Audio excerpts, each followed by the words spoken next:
Very nice. We discussed a little bit last week or so ago about how the Bridge Road beer cans are like too full. Oh, okay. So the crack is not as satisfying. Oh, okay. That was pretty good though. Yeah. Oh man. Complaints department. Yeah, right. That's it. Complain. You're giving me too much beer for my money. You know, the crack of the can is part of the experience. I demand audible satisfaction. Mm. Oh, well. All right, we are back. Fresh week. Yeah. Fresh podcast. Fresh recording. Feeling fresh. Kinda. Melbourne cold. Although we were discussing just now how not fresh we were feeling after Monday Night Ride, riding in the rain and drinking too much. Yeah. Which is one of those hard lessons that you learn. Usually you learn it the hard way. Yeah, you do. We've certainly learned it the hard way, but that's fine. Carried away with good times, good company. Exactly. Good beer. That's it. Anyway, welcome back into another installment of Prime Ratio. Few things just to note initially. We have started posting stuff up on Patreon. So if you are interested in watching the video version of this podcast, that is going to be up on Patreon. The only membership that I have set up at the moment is $5 a month. And that will give you early access to the podcast. It'll be up on Thursdays, whereas for public it comes up on Sundays. And you get the video version, as well as a little extra section at the end where we maybe discuss either sensitive things. I think we talked about alley cat planning last week. This week we've got a couple of fresh hot takes. Just getting back into the rhythm of things. Yeah. As well as work in progress video edits coming out early in segments, so you can sort of catch up live or almost live with what ends up happening. But yeah, all that aside, I'm host Felix. I'm joined by a new guest. We're joined by Luke. Luke, yeah, that's my name. Don't wear it out. Yeah, welcome in, Luke. Thank you. Yeah, we've just been out riding around, having dinner, doing the usual pre-podcast things. Yeah, good feed, good feed. Bridge Road Breweries. Bridge Road Brewery. Yeah. Yeah, definitely a regular spot now. I think all the podcasts I've recorded this year, save for maybe the first one, we've gone to Bridge Road for dinner. So nice. That's kind of close nice. and convenient. Very convenient. You can walk there in like 10 minutes. You can ride there in 5. It's great. Yeah. But can't beat it. That's it. Location's everything. So for those of the listeners who have not heard of you, Luke, tell us a little about yourself. You know, what's your story? What do you do? I'm Luke. I like riding bikes. Excellent. Yeah, I guess I sort of got back into bike riding a few years back. I think I actually bought a bike that I liked the look of, probably around COVID times, I think, just before COVID. Before that, I only had mountain bikes and stuff like that. But I was always attracted to the aesthetics of a fixed gear bike. So I'd always wanted one. So I ended up buying a 5-speed hub bike, like classic style frame. More so for the gears that I had, because I wasn't fully ready to commit to fixed gear lifestyle. We had the external appearance of like a single speed, and exactly. you still had the gears, so you could still get up the hills nice and easily. Exactly. Yep, so I didn't have all the derailleur and very nice. Yep. Okay. Stuff. So, but I rode that like crazy. Did some long trips on it and everything. And yeah, I was feeling like I wanted to get into a fixed gear bike. I was looking for ages, I'll be honest.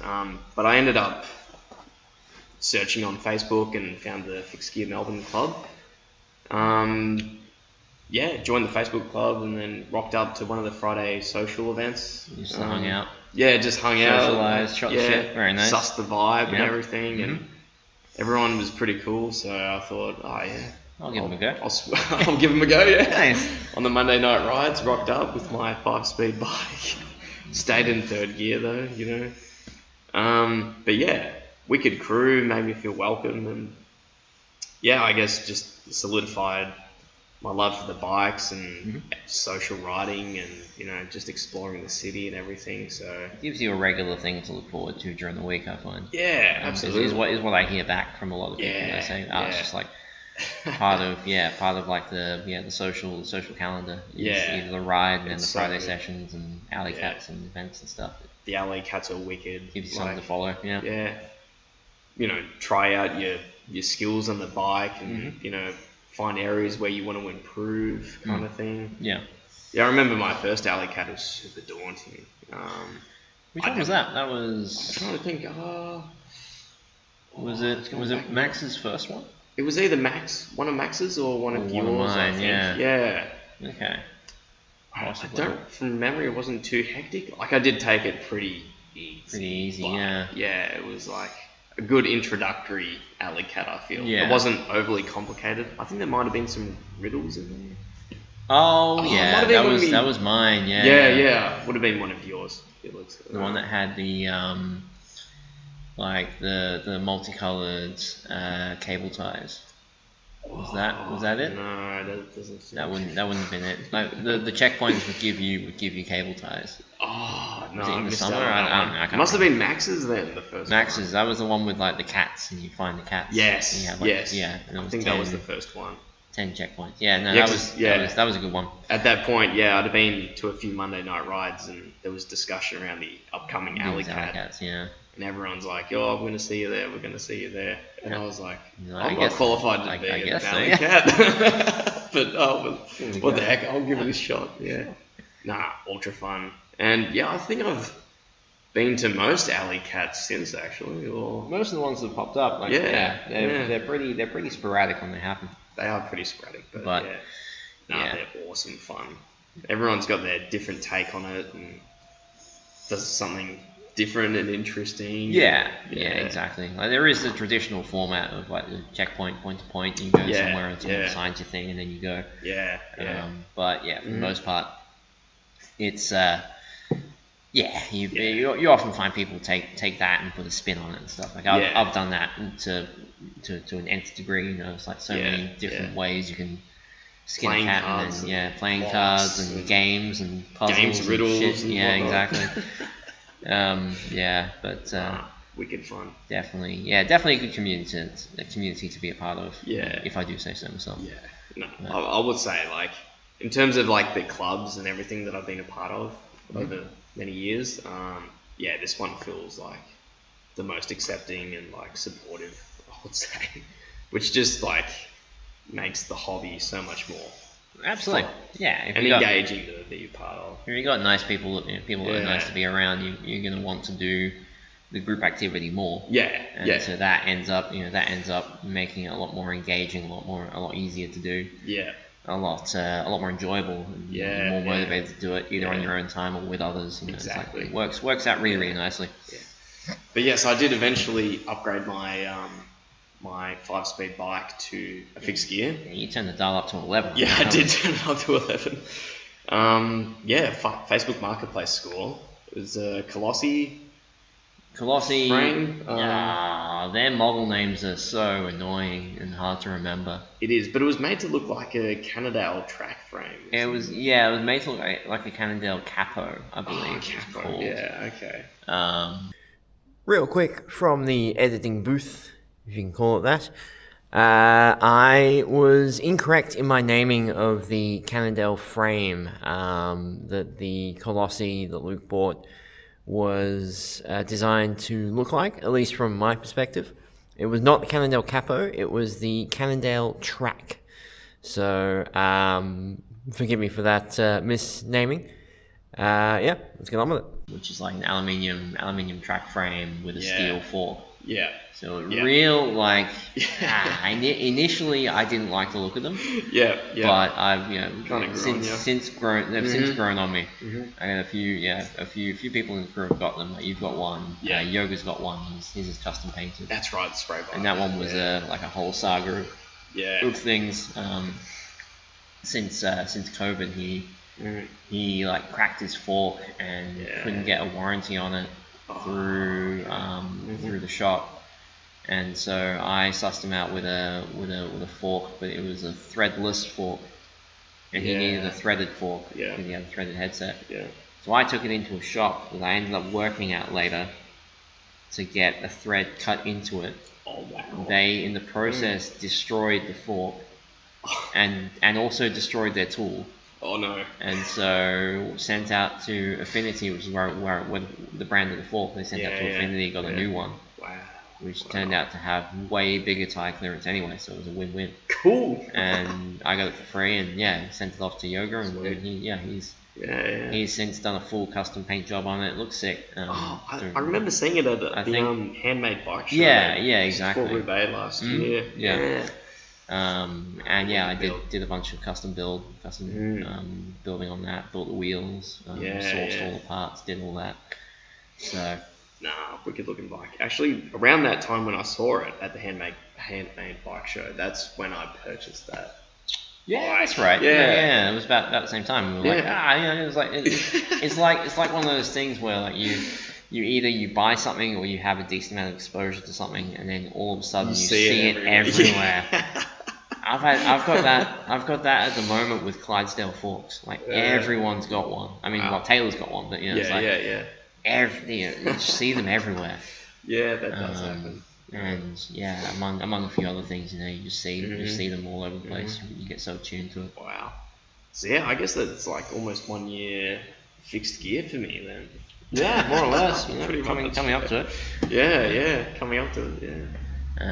And then we thought you couldn't turn it up anymore, and one trip back to Tasmania, because you're from Tassie, right? I am. Yep, born and raised. Launceston. Yep. Lonnie. Yep, Lonnie. As they say. Yeah. And you went back. I think it was for a family catch up. It was like around Christmas time. It was over the Christmas time. Yeah, I was down there for like 6 weeks.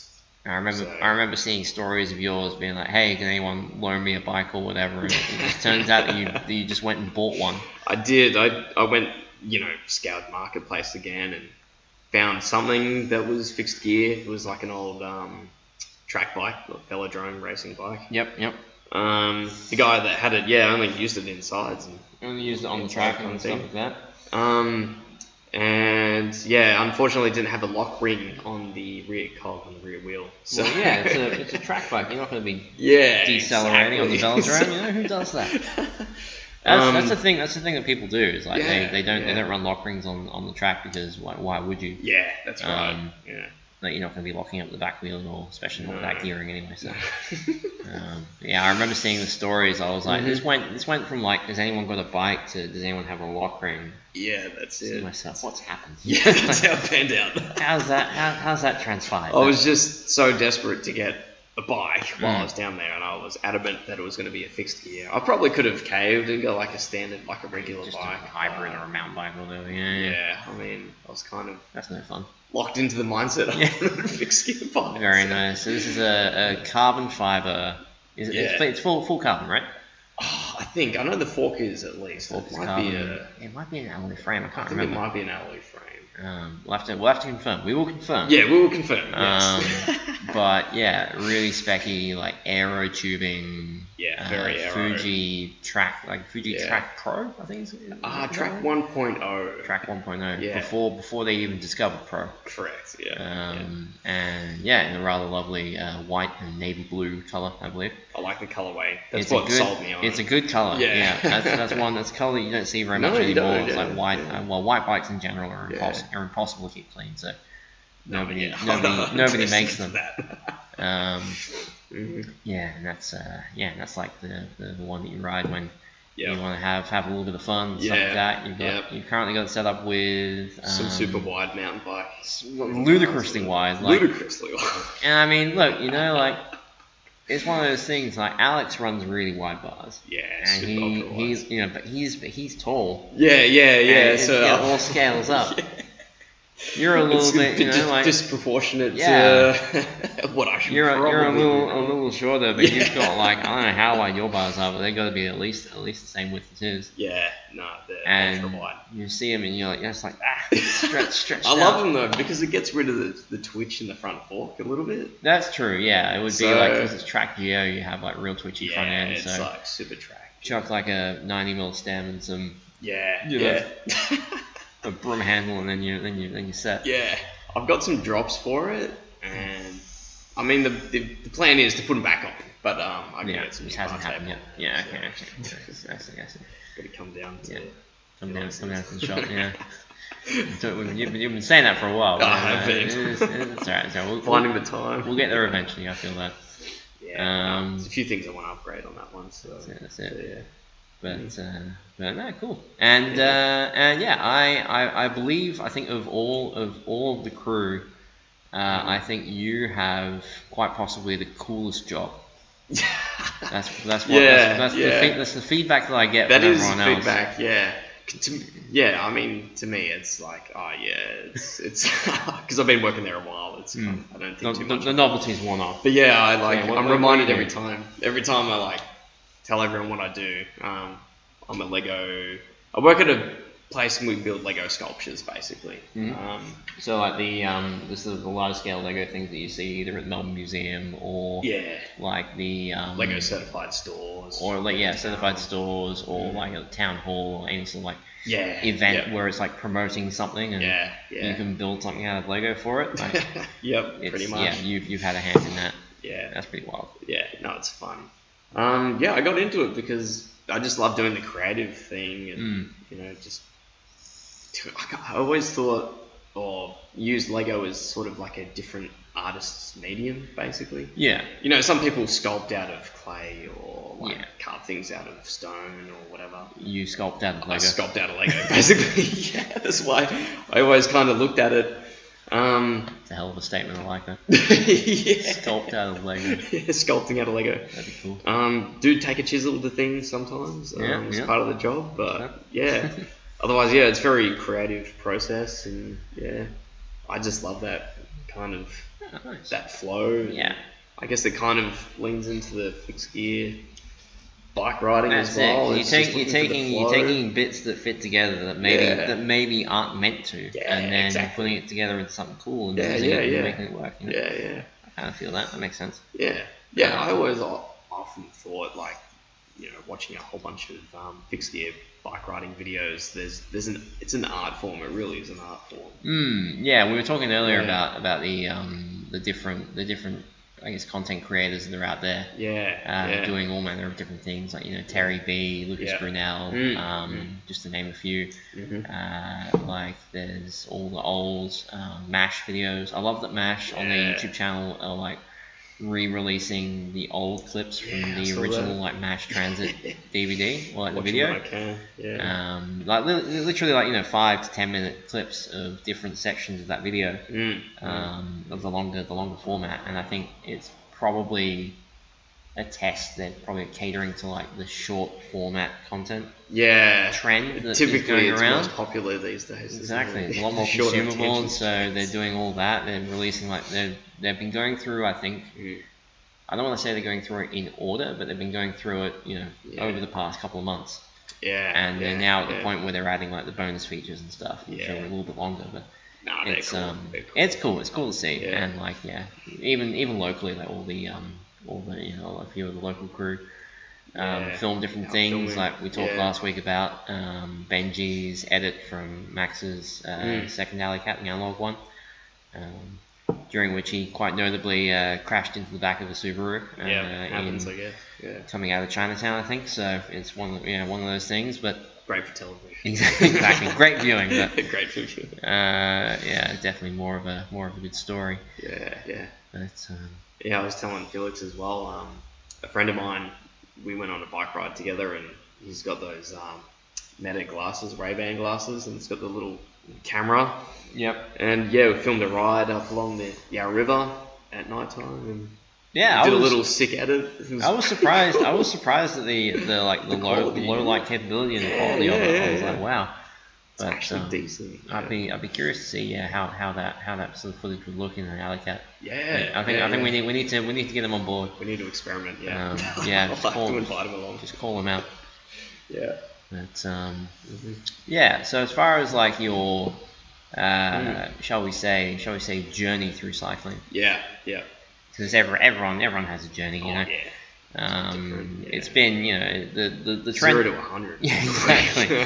The trend that I've been seeing is exactly that. It's like 0 to 100. You ride something basic and at the time cheap, and then you realize sort of what you're looking for. And then you find it, and you spend a fortune on it, and then you ride around a bunch and you upgrade and do all this sort of stuff.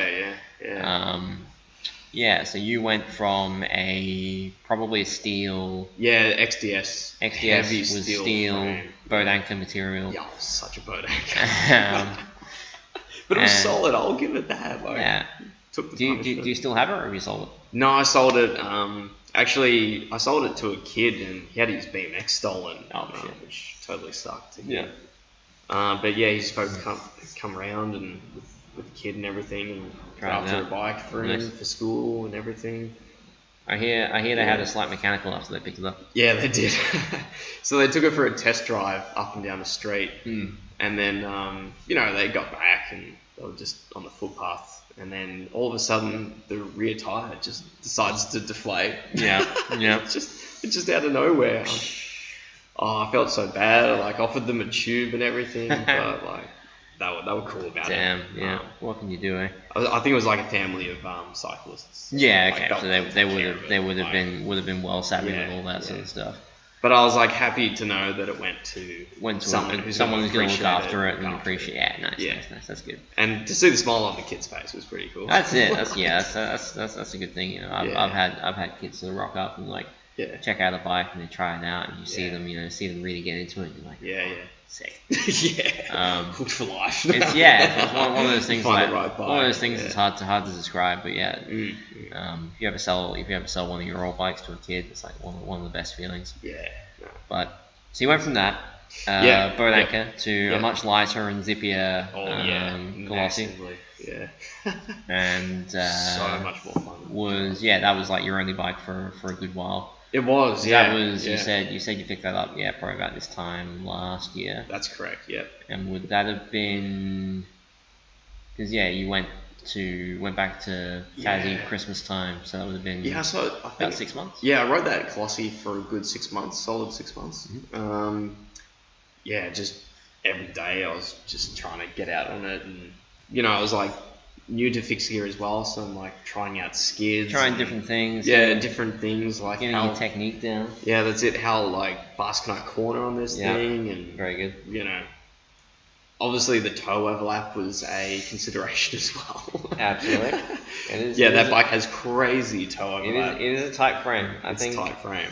But I think when we built Yogas, we tried to get as big a tire as possible on the frame. Yeah. And I don't know what size tire you're running, but he 28. He was running 32s front and rear. Oh, yeah, that's. And the clearance on between the front wheel and the down tube was just nothing. It was wild. I have test fit a 32 in the front. Yeah. And it was a bit close to the down tube for my liking. Yeah, so exactly. I went back to the 28. Play it safe. That's fine. There's nothing I worn wrong. 28. Nothing wrong with 28s. That's all good. No, but I could squeeze a 32 in the back, and it's nice tight clearance. So. Yeah, exactly. Yeah. And from that, you went up to a. Yeah. We'll say it's carbon. We'll call it carbon. You know what? I'm gonna look it up right now, because otherwise this it might be an alloy though. Otherwise this bit is not gonna work. So I gotta be sure. Yeah, no, Let's see. Fuji track 1.0. You said. Yeah. It's not quite on Henry's level, I don't think. No, well Henry's on a whole nother level. That's next level. I mean, that's what I aspire to be.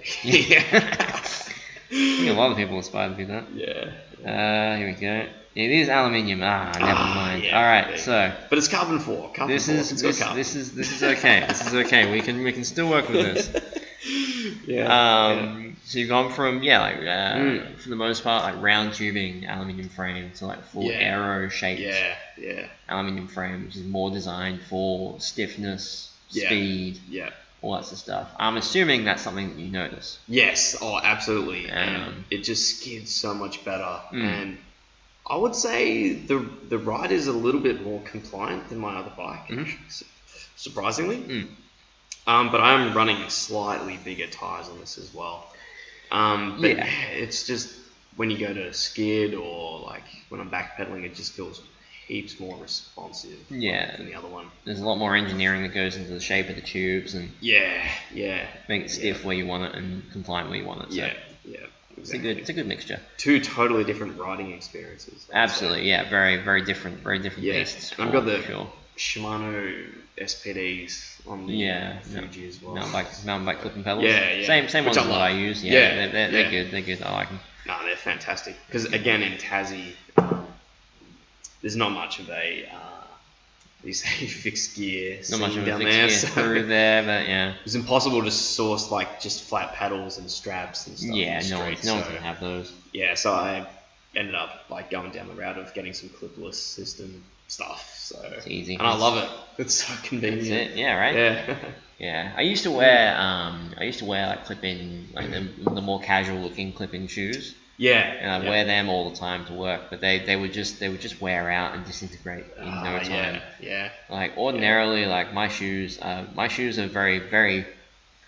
I treat my shoes very badly. Like I've got like a burn mark on my shoe from foot jamming. Foot jamming. And like oftentimes that's the thing that wears out. It wears out on the shoe. I get all the way through the sole. Yeah, wow. You got your money worth. This is a classic. Annoyingly, these ones have failed on the sides. Like, I've worn out on like where my toe is. Yeah, it seems to be a Vans. These are Vans, and this is I think the first pair of Vans I've ever owned. Oh, okay. Previously, I would go to this this skate shop called Goliath, and would buy. They had like sample pairs of skate shoes. And all of them were size 9, but they were like $20 a pair. And so I was like, how can I say no to that? Is it a size too small for me? Yes, but I can make it work. And so I did. So yeah, $20. Man. It's always size 9s. Yeah, right. Like this was the same. I went in. They had a discount bin, and they were all size 9. I don't know why, but it's one of those weird things. Where the size 9s are always discounted, but I think the next time I'm going to get some size 10s because I have a feeling they will probably last longer. But I don't know how much longer I can keep getting away with these. I'm a massive fan of the Vans. I've got my high tops, the extra cush sole for daily use. You know? I do like the high tops just for that little bit of ankle protection, while on the bike and everything. These ones have lasted me well. This model is discontinued though. So I know. I'm gonna have to hang on to them for a little bit longer. I've been looking into getting the Adidas Velo Sambas. Oh, Velo Sambas, Like the next time there's a sale, I'm just gonna buy some. They're just like such a good like meet in the middle casual shoe. Yeah, they are. And like I would only ever use it I only ever wear those sorts of casual. I've got a pair of like physique mountain bike shoes as well. That I only ever wear for like long trips where like I'm going to be riding a lot and I'm going to be walking around a lot and I don't want to carry 2 pairs of shoes. No, So having that, but also having something casual like you go for a long ride, like a long fixed gear ride, for example, and you hop off and you want to walk around and not clip clop all over the place. See the sights, explore the town. Exactly, right? It's not consideration. It's not a realistic thing. It's not something I'm going to do anytime soon. But it's worth it. It's worth thinking about. I don't even know the model of shoe I got for the SPD. Shimano, something or other. It's a really comfy shoe to wear actually. And they don't clop around either. No, it's one of those like probably that mountain bike hybrid style shoes. I did go a bit like entry level kind of stuff just so I can suss something about to if I ease liked into it. Yeah, don't go like the full carbon sole or anything like that, right. that sort of stuff. Yeah, that's a step. It's a step forward, and not everyone's ready to take. Yeah. How do you get onto shoes? I don't know, but that's interesting discussion point. But like it's a discussion point, like almost an integral part of the thing. Part of the experience. We talk about like fixed gear cycling technique, and being able to do a foot jam is one of those things. If you can do it, like your shoes become like a brake pad. I mean, running brakeless. Exactly. It's a good emergency stop. Attach those pedals. Yeah, exactly. I'll be honest. On my SPD shoes, I still do foot jams. It's like, oh, really? It's fine. It's not quite as effective because I'm using carbon instead of rubber. But it's like, it's a job done. I'm sure it's fine. The carbon will hold up. It's all good. I'm only getting a few little splinters coming off every now and then. That's all. Nothing good. A little bit of resin. No. Yeah, exactly. Probably up with some super glue. It's all good. Yeah, no, we're good. Oh man. So a pretty comprehensive sampling of different. To bring it back, a comprehensive sampling of different sort of styles of biking. Entry level, cheap. Let's be frank. It was shady shit. However you want to put it. Frame material and bike got the job done. And then you're sort of all rounder, do everything. And then the super particular fun, zippy, fast, bike, almost too much fun kind of vibe. Probably belongs just on the velodrome, but it is fun to street. Exactly. I did buy another bike. That was purely for some fenders. That's true. You bought a set of fenders with a bike attached. That was it. Because it was ludicrously cheap, wasn't it? Ludicrously cheap, and I'm like, been thinking about a winter build for a while, and just kind of. We are in winter, so that's it. Yeah. Could have used the fenders last Monday night, right? Actually. Oh god, we got rained out for that. Yeah. It was an achievement. We managed to get Alex out on a rainy day. He notoriously does not ride in the rain, and I think he enjoyed it though. Rain was forecast, and he was like, "Hey, look, if it happens, it happens." He's turned over a new leaf, I think. But Monday Night Ride was very, very wet. Yeah. It's not so much the rain that's the problem. It's like all the. It's more like the wind and the cold and the shit that comes up off the road. Yeah, the shit that comes up off the road. Yeah, we were talking about this before. You're very particular about like keeping bikes clean. Yes, that's right. Yeah, straight after the Monday Night Ride, got back home. Wash the bike straight away. While I'm drinking beer. Standard shit. Yeah. No, but it was like I don't know. I've ridden bikes in the rain before, and I'm just like, damn, I wish I just did that when I got back home, so I didn't have to deal with it the day after. It's one of those things. Like, if you set off from on a bike that's been ridden in the rain the day before, just that light grinding sensation, the feel and the sound. Yeah. And it just hurts. It just hurts you, man. It does. I ignore it, it's like, it is what it is. I feel like I've got a high level of mechanical sympathy just because I own a European car. Yes. So maybe exactly. Always listening out for like the little things for the weird noises, so you can catch things out before it becomes a problem. Yeah. That's it. There seems to be a lot of overlap between like the fixed gear scene, like people being into cars. Henry's got his Henry's got his stuff. Yeah, got a few little projects going on there. Anything with wheels, really. Anything with wheels, that's it. It's forever 2 wheels, but 4 wheels is cool too. Yeah, 4 wheels. Yeah, it is cool. Yeah, it's more expensive. Definitely more expensive. I can attest to that. Another price point, another beast for sure. We need to sort of reset the counter of questions that the previous guest asked the next guest. Yeah. Because we had a bit of a break, and I came back to it. Yeah. This is, for context, this is the first recording since I've been back. Yeah. Pretty much like the first recording that we've done. It's going to be like uploaded and edited the same week. Yeah. And I was thinking about like what things I should ask, and Max had a hot take from last week, which was that aluminium is the best bicycle material.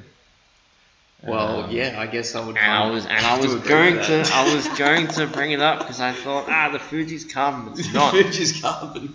So I can't. I mean, it's carbon fork. It's a carbon fork. It is yeah, aluminium no. frame. And yeah, so is the Colossi. So I set myself up for sabotage there. That's all fine. Yeah, I mean, I'd have to agree with him, but no problem. I would say yes. Like, it's lightweight, it's stiff, and it makes for a great bicycle. And yeah, I mean, I had the steel frame for a long time, and I rode it thousands of kilometers, and it was like super road compliant. You know, it just soaked up the bumps and everything like that. Yeah. And I wasn't too worried about rocks hitting it or, bumping it. Yeah, it can take a nick and take a whack, But I'm always a bit iffy about my aluminium stuff bumping up against something. Yeah, it's a little bit harder to like fix if it breaks more significantly. Like, I don't know. I'm very much a steel fan. I like steel bikes. Yeah. But yeah, I feel like for my next bike, I do want to steel. Get something steel. Yeah, sick. Excellent. Love. That'll be the next level up. For sure. Yeah. I mean, I don't have any. Yeah, apart from the weight, like of a steel frame, I don't have any. I love steel. Yeah, and then exactly. If you could magically stop it rusting from inside out. Right. Yeah. Exactly. After running it in the rain, I mean, just do the standard like fish oil in the frame. All the like ventilation holes that are in the rear end of the stays, all that sort of stuff. Because on the Colossi, I had like rust water dripping out of the fork. That's right. After the last rain ride, I'm like, that's right. I think we were stopped and someone was looking at your bike and like, what's that on your wheel? And you're like, oh, it's rust. Rust from dripping out from the fork. Yeah. It's just sweating horsepower, actually. That's it. These bikes, they sweat rust. No, the question. You seem like a fairly well traveled individual. I like to think so. Even though I don't know if you've actually traveled outside of Australia, but you go like back and forth from here. I have. I will say, going back to my job though, I was very lucky that as part of the job, we had travelling exhibitions, so I did get to see parts of the world I wouldn't have otherwise seen, I guess. Great opportunities for sure. Yeah. Do you think of those? Do you think there's any way that you would want to go back with a bike? Yes, actually, I would say South Korea. South Korea, yeah. I've heard good things about South Korea. Yes, and actually, a colleague, he went there recently, and I mean, he likes bikes too, and rides bikes, kind of thing. And he rented those city bikes while he was over in South Korea, and it's like ultra cheap there, like compared to Melbourne. I mean, everything, anywhere in the world is cheap compared to Melbourne. It's one of the most expensive. Yeah. But he said like super easy to ride bikes there, like heaps of bike highways, like pathways. The infrastructure is really good. The infrastructure was amazing. Yeah. So, and I loved South Korea when I was there for a short time. But I would love to take a bike back there, I would say. Probably more so. I've been to America. I'm not sure. Like, I think that would be an experience. Yeah. I've only been to like places like LA and Seattle. Yeah, depending on where you go, I think with a bike, like, I think if I was to take a bike to the US, I would go to either New York or San Francisco. Because of course that's where everything else happens. Macaframa. New York is where Monster Truck happens. San Francisco is where like the big SF like track scene. Like Fixed Gear scene that Patrick and Jake and all that crew run there. They do their massive big bike rides, Fixed Kings expeditions, stuff like that. That'd be awesome. I wouldn't mind taking a bike to Seattle. I would say I loved Seattle, but it reminded me very much of Melbourne, especially in winter. It's got that similar kind of industrial, mild grunge kind of vibe. It does, yeah. I feel like, and you got the waterfront and stuff. Yeah. It'd be cool to cruise around, the Fixed Gear. Yeah. All right. Good question. Yeah. So what are we saying? South Korea is a. That would be the number. The top of the list. That's top of the list. Cool. Yeah. Anywhere you haven't been that you'd want to maybe go with a bike? New York, like you were saying.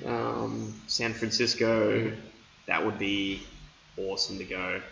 But like places like London or something that's a bit more grimy, I like that. Yeah, exactly. I mean, probably just anywhere with a fixed gear scene, really. Yeah, anywhere with a fixed gear scene. Yeah, big built-up cities. Exactly. Yeah. It's so fun riding through the cities on the fixed gear. I feel that. Yeah, London would be fun. I think. Yeah. One of the trips that I've had planned for like a long time. Yeah. In my gap year, I went to the UK and I travelled around. It was originally going to be on a bike, but the bike I had was like not suitable, and I wasn't anywhere near as confident on a bike as I am now. And one thing I've always wanted to do is go back and do that trip again, but take my bike over. I already know what I'm doing. I know how to ride. I know more or less how it's all going to work. Yeah.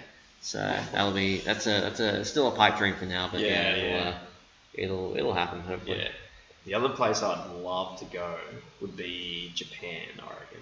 Japan would be cool. The one thing with Japan that I keep hearing about is that they are really strict about riding brakeless. Yes. Yeah. So you would need to have something that just chuck a brake on it. Exactly. Like they had, I think, Affinity did a special Japanese edition of their Low Pro, which had internal brake cable routing on the top tube. Oh, sweet. I think was the difference. The line's nice and clean. Looked really nice. Yeah. They take it really serious. They're in Germany as well. In Germany, I think they're really strict about riding brakeless too. I have a friend over in Germany, and she rides fixed, and was telling me the rules are insane there. Like they're a lot more diligent about stopping people when they're doing that. Yeah. I mean, There's something nice about traveling with a bike. I got back a couple of weeks ago from New Zealand and took a bike with me, and when I got back, I just got through the customs and the declarations and shit, and then I came out. I just laid all my bags out. I unpacked my bike and built it, and then rode away. It's like taking a little package of freedom with you. Best, yeah. Like, and then the expressions that you get from people walking past as well. Yeah. It's like, what is this guy doing? This guy's hardcore, man. What the hell? Yeah. And I'm just hanging out. I got my music in my headphones. I'm just building my bike and doing my thing. That's the other thing. They're just so simple, these bikes, to put together. Exactly, right? Yeah. You don't have to mess around with all the brakes and derailleurs and shit. That's it. Nothing you have to do. Yeah. It's good. Alright, cool. Yep. So we've established that traveling with bikes is cool. Yes. We need to do more of it. Absolutely. Aluminium is a very good frame material to build with. I'd say top tier. Top tier. Maybe like I wouldn't on par say with maybe steel. I don't know, like depends what you're after. There's pros and cons. For sure. Yeah, there's pros and cons. That's a discussion that we can get really deep into. Yeah. And that's gonna take forever. I'm not sure if I'll be honest though. I'm not sure if I'm a carbon fiber person. I'm not. I can't. Yeah. Carbon's too. Yeah. It's gone through its obviously back in the day when it was a bit new. Yeah. It was a bit. It was experimental, I guess you could say. Yeah, it gets a bad rap because people think like carbon is like so stiff and unforgiving, but a lot of carbon fiber now is designed actually with compliance and cushion and vibration dampening in mind. Okay.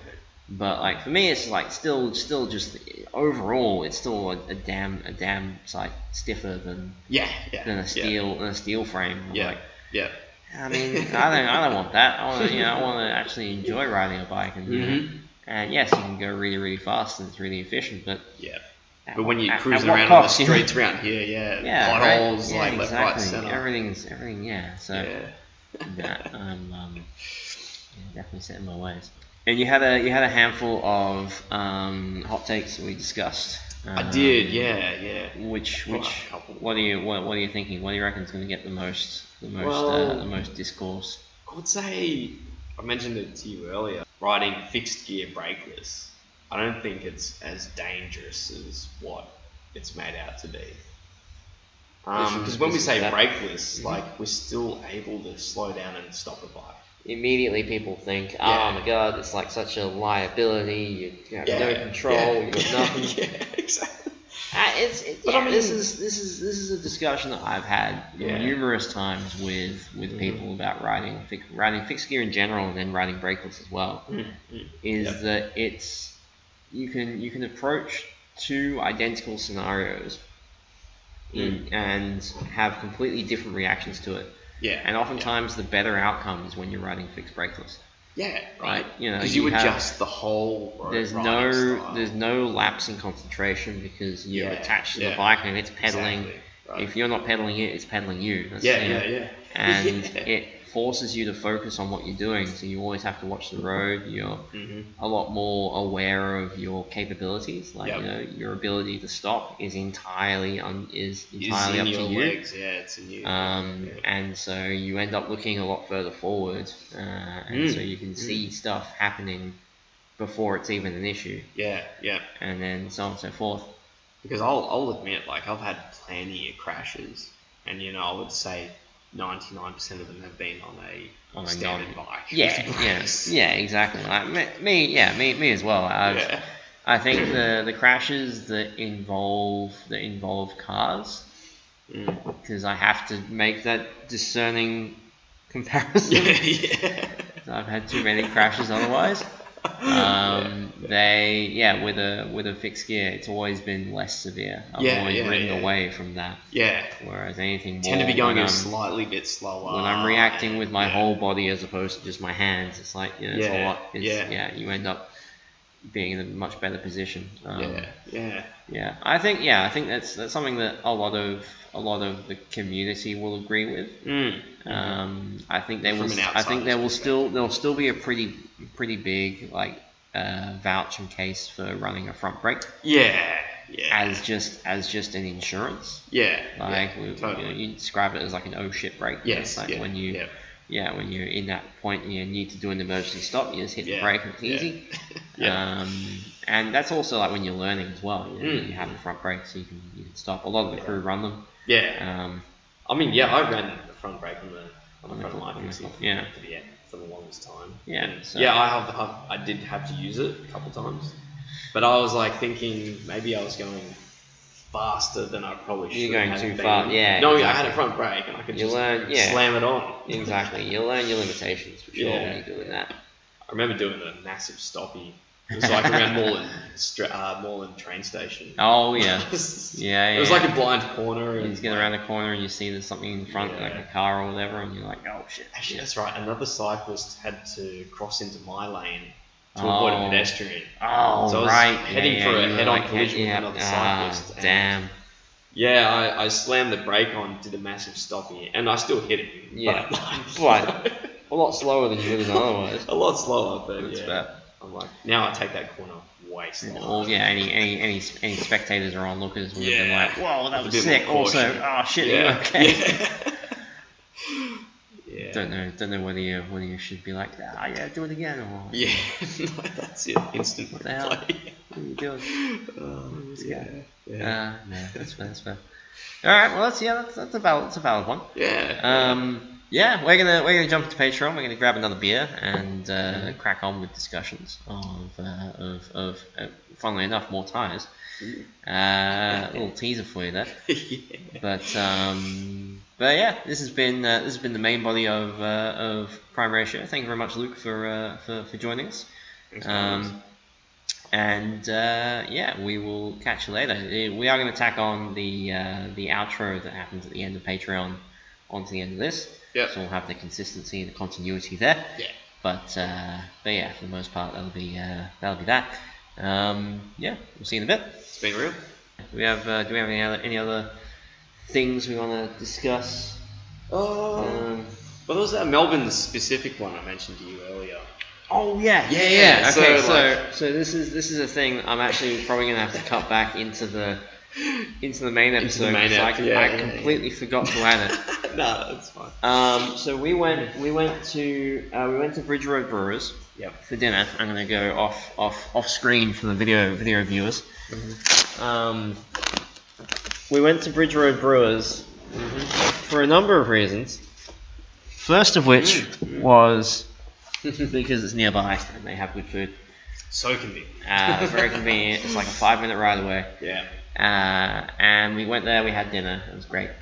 But the other thing that you mentioned to me was that Andy from Fixo had put up a thing on Instagram saying, hey, if you go to Bridge Road Brewers and you buy a slab of beer, and you are already registered to take part in Melbourne Roobaix, which, for note, is happening at the end of this month. Yes. I think it's the 30th?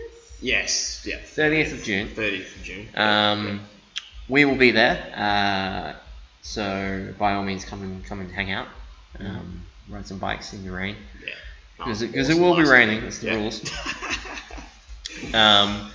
Anyway, if you rocked up and you bought a slab of beer from Bridge Road Brewers, they would give you, and you already registered and you could prove it, they would give you a free extra ticket to Melbourne Roobaix. Yep. And we went there. Yep. With the idea that we would go and we'd buy a slab and we'd try and get this free ticket.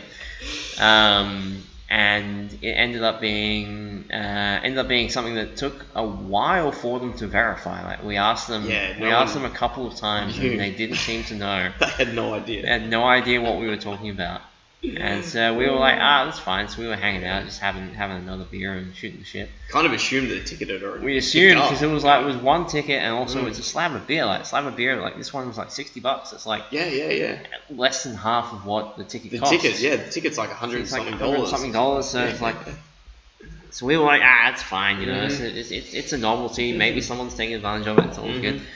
And they went and they had a chat and they had a look out the back, and the woman we were talking to spoke to the manager, had a chat with the boss. We're like, we demand and it turns out that they hadn't given it away. So they were like, look, I know you meant to buy a slab of beer, but you're the only ones that have asked about it, so we're just going to give it to you.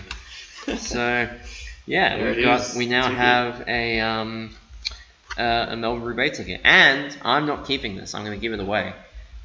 So at some point in the next probably week, I'm going to put up a post over on Instagram. At Melbourne Alley Cat with a giveaway for this free ticket to Melbourne Roobaix. So if you haven't got a ticket already, or you just want to give it a go and not invest any huge amount of money into it, the giveaway is going to come out probably in the coming week. And come along, ride bikes, have some fun. She just gave it to us. She just gave it to us, She was like, look, I know we bought the slab. I know you're meant to buy a slab, but we're just going to give it to you. And then I went and bought the slab anyway, and she was like, you're buying a slab for the ticket. And I was like, I'll just do my bit. It's all good. I like the way things work. So Melbourne Roobaix, we got the ticket. We're gonna. I recommend it. Did it last year. You potentially will also have a ticket. All right, let's wrap this up before we stop making sense. That's a good idea. Start making even less sense. Good idea. Thank you for listening / watching this episode of Prime Ratio. Thank you. I have been Felix. This has been Luke. Thank you for joining me. Thank you. If you are keen to watch the video version of this podcast, it is up on Patreon. I'll have a link in the description of this episode. Also, this episode is going to be posted up on YouTube. All of the episodes that have been posted so far this year are up on YouTube at Melbourne Alley Cat. That's MELBURN Alley Cat. If you have any hot takes, questions, stories, or other fun stuff, feel free to send it through to us via email at ridebikesandbemerry@gmail.com, or hit us up on Instagram at Melbourne Alley Cat. That's MELBURN again, Alley Cat. I'm going to have both yours and my Instagrams linked below if you want to check out what we get up to. And beyond that, consider becoming a member of our Patreon. It's only $5 a month, and for that you get early access to various video projects, early access to the podcast, video access to the podcast, as well as a number of exclusive merch drops pretty decently before they are publicly available. If you ride bikes and you want to ride bikes with some like-minded people, come and ride bikes with us. We run a weekly social ride every Monday night, meeting up at Melbourne Museum at 6 p.m, rolling out at 7. The first Monday of every month is a beginner-friendly edition, so it's sub 15 kilometer distance. pretty chill pace, avoiding main roads, and ending up at Catfish in Fitzroy for a beer and a Philly cheesesteak. Awesome time. Highly recommend. Absolutely, I agree. If you haven't already, enter the giveaway for the Melbourne Roobaix ticket. If you already have a ticket, go and do Melbourne Roobaix. Don't sit on it. That's been it. I've been Felix. This is Luke. We'll see you next time. Ride bikes, be merry, have fun, and stay safe. Ciao.